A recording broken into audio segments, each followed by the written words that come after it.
Okay, exhaust on your bike. And this applies to 20 to 26 bikes, so it will probably be the same video. We talked before about there's really three things that are radically holding these bikes back. Air, so this is why you have to do all three things. The intake air, stifled by 30%. The out air, exhaust flow, as you can see these extremely small holes right here. I mean, this is the equivalent of a 1/2 inch hole. This hole right here, if you knock these screens out, this is a 1 inch ID exit hole. You've got a piston, a 3-inch piston, a huge 500 cc cylinder trying to press all that pressure out of this small hole. So you can understand why your bike gets so hot. You can't not let all that heat and pressure out. It builds back up through the engine. It causes pop stalls, the fan's running all the time, the pipes burning your legs, you just feel the heat. So you see how restrictive it is. We're gonna take it out and I will show you how easy it is to change. So the end cap is just held in with these Torx screws. They're not even rivets, they're just screws. You've got a few of them around here. They easily come out. Then this end cap will just come out. Luckily, you can catch this edge right here. I just use a big chisel. And I just get to whacking.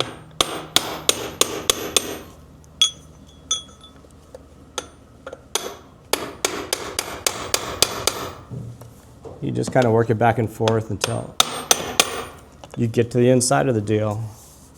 At this point, it's out far enough to where if you can get a screwdriver in there and be cool so you don't hurt your can, you can just kind of wiggle that dude out and pull it out.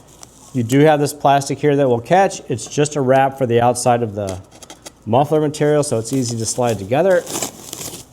This part, because this is a solid bullet, this fits in here pretty tight. There's not a ton of area for the exhaust to squeeze around this, so all this is still pretty restrictive on the end cap, even if you just did go and knock this little cheese grater thing out. This isn't my bike, so I'm not gonna do it, but you can, and that helps a bit.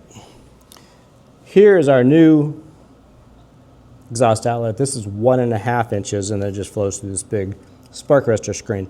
This is the spark arrestor screen.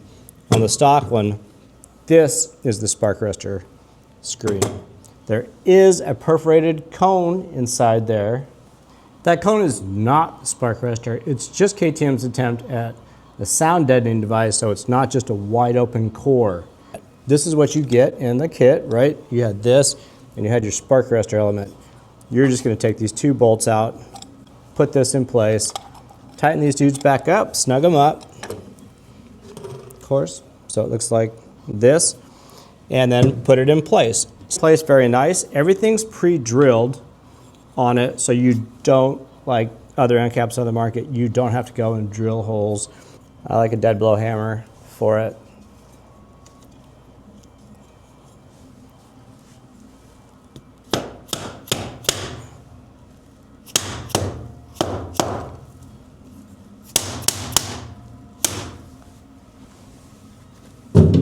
Few marks, that's okay. It just cleans right up.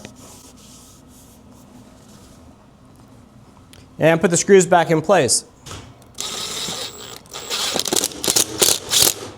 You're done. You have a spark arrestor in there. It's nice. It's the only one that does not burn the stock turn signal on. Every other muffler that you get is going to burn this turn signal off. Not everybody wants to replace their turn signals or have to continually spend more money on the bike, and it sounds really, really nice.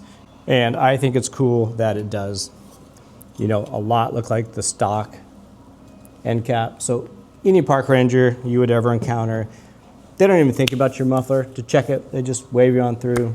Life's good.